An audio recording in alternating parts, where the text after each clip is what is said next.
ao Espaço Psicopedagógico. E hoje eu estou trazendo o tema como lidar com as birras das crianças. Porque a educação, nos dias de hoje, tem sido um verdadeiro desafio. E a dúvida que permeia a cabeça dos pais é por que algumas crianças fazem birras, e são mais difíceis de lidar. Então, o objetivo aqui é apresentar algumas estratégias simples que podem facilitar o convívio com a criança em formação. Criança que precisa do outro, para traduzir os seus sentimentos e as suas emoções. Sabemos que todos os comportamentos são aprendidos, e assim como a criança aprende a fazer birras, ela aprende também a lidar com as suas frustrações e perceber o quanto é importante ela ter uma boa relação com o outro, porque a criança ela é esperta, ela sabe que precisa do outro para satisfazer as suas necessidades e desejos. Então, para o próprio bem dela, ela busca agradar aqueles que têm influência sobre ela. Mas é muito comum algumas crianças, entre 2 e 5 anos, quererem fazer prevalecer a sua vontade o tempo todo, não saber perder, ser insensível ao não.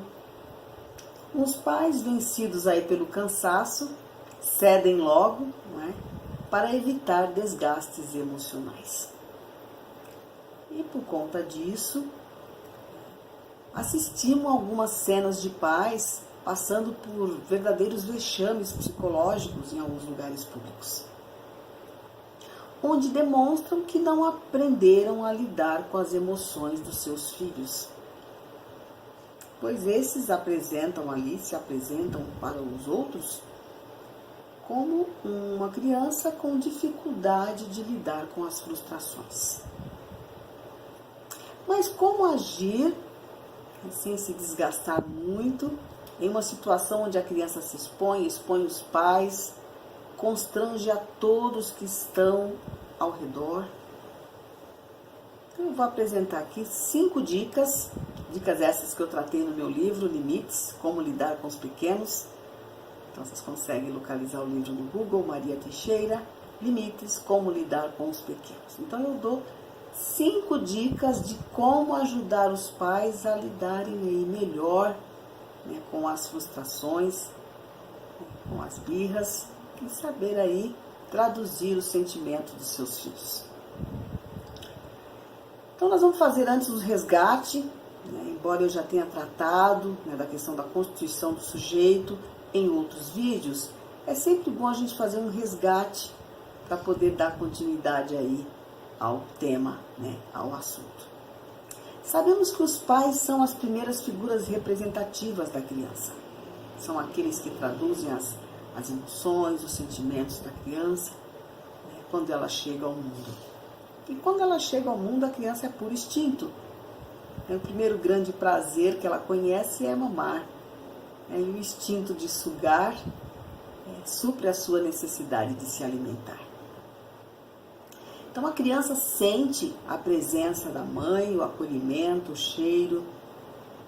E como ela já reconhece o ritmo dos seus batimentos cardíacos, por conta da sua antiga morada, ela se sente confortável e acolhida. Ela já sente a primeira grande sensação logo nos primeiros dias, logo quando ela chega ao mundo, que é o prazer de mamar. E o conforto de ser acolhida, de ser cuidada por a mãe que a recebeu. Então, para a psicanálise Freud, a criança chega ao mundo dessa forma mesmo, desamparada. Então ela nada sabe sobre as coisas do mundo. E ela aprende a se comportar, adquire uma estrutura psicológica por meio das interações dos que são responsáveis por sua criação.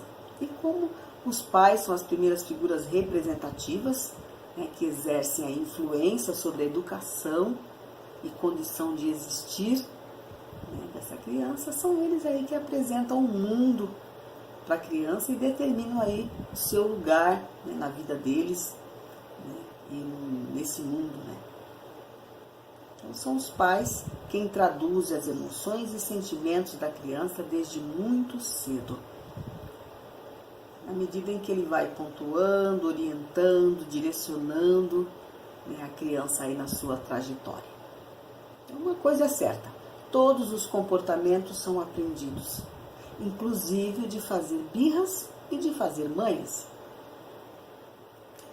E tudo que a criança quer, e vai ser firme, lutar por isso, é permanecer no lugar de acolhimento e de centro das atenções. Ela não quer ser criticada, então ela age por impulso, né? No momento de raiva, no momento de frustração.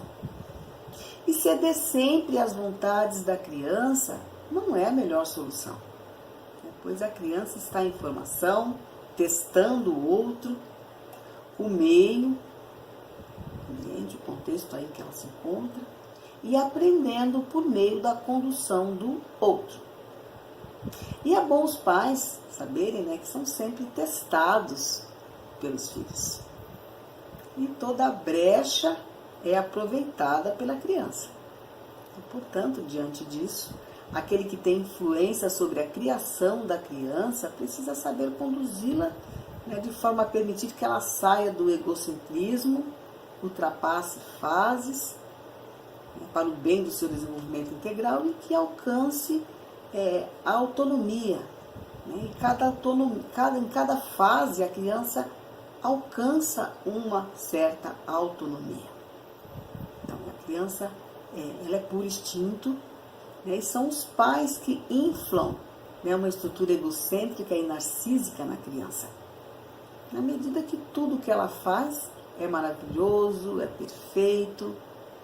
Então, nos primeiros anos de vida, né, a criança aí chega como uma celebridade mesmo, né? Então, isso é muito comum. A criança é elogiada pelos seus feitos, por suas descobertas. Nossa, cada descoberta é uma alegria. E com o tempo, né, algumas coisas mudam. Então, para o próprio bem da criança, os pais entram com as críticas, estabelecem o pode ou não pode.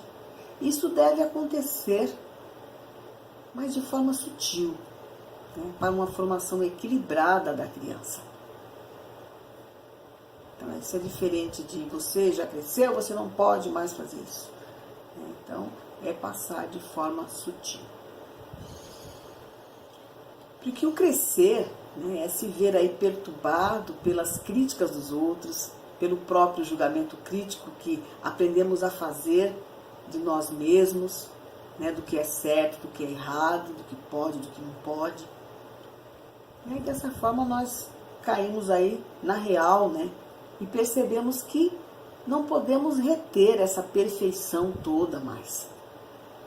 Então, a criança, ao fazer birras, ela tenta sustentar aquele lugar de criança perfeita, que tudo era elogio, né, que de repente pode ter acontecido uma mudança brusca, né, então tudo que era permitido agora não é mais.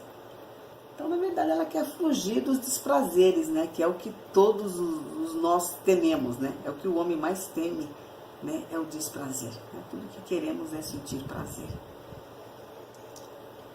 E tudo isso acontece de forma simbólica, né, e entra na estrutura da criança, na sua personalidade, na formação do seu caráter. E o seu desenvolvimento emocional e psicológico vai depender de como aquela transição, né, como cada fase foi conduzida pelo outro de sua criação. Então, sabe-se que é inerente ao homem essa tendência egocêntrica e narcísica. E sobra muito ainda disso, né, quando adultos. Mas aos poucos deve-se achar uma justa medida, né, para saber até lidar aí com a sua imagem, com a própria imagem de si. E essa justa medida é pontuada de forma simbólica pelos pais. Porque tudo que a criança busca é se encontrar no mundo mesmo, né? Então ela vai buscando um lugar e vai aí formando uma estrutura emocional, psicológica, formando a sua personalidade. E para que ela seja feliz, para que ela esteja bem com ela mesma e nos relacionamentos interpessoais, ela não pode permanecer no egocentrismo e nem no narcisismo infantil, né, da criança de 5 anos a vida toda. Porque, do ponto de vista psicológico, né, isso não é bom para a formação integral do sujeito.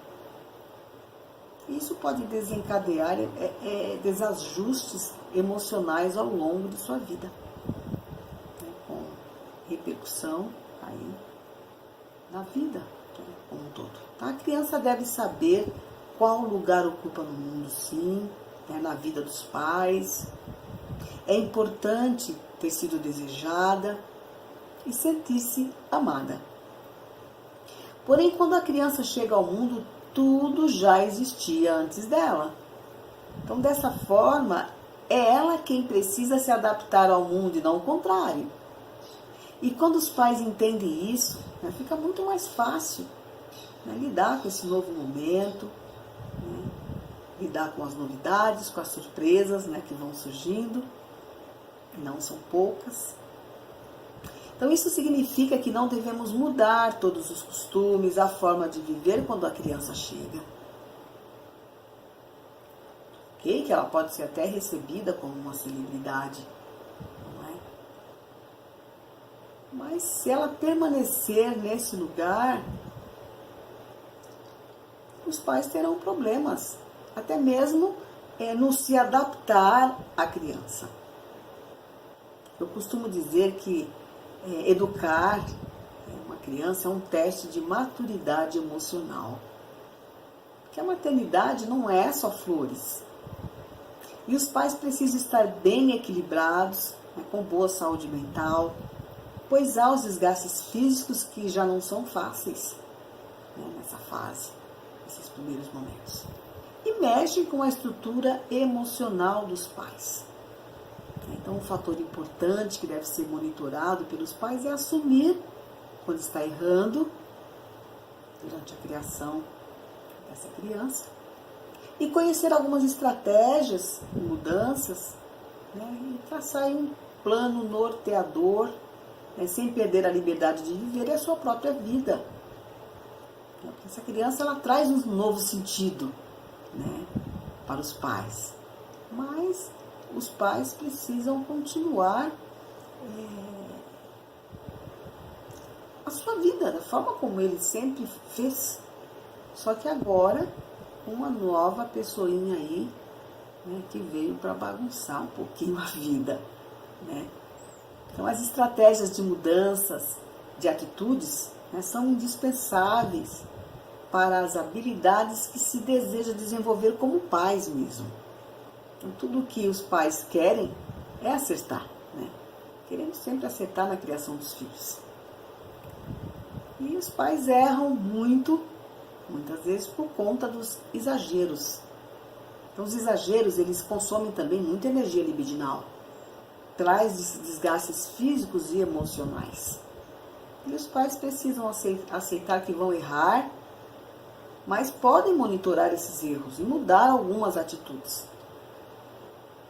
Porque não pode se equivocar tanto também, não é? Então, na verdade, tudo que se quer saber é como e quando, né, de que forma e quando devemos estabelecer os limites, né, nas crianças.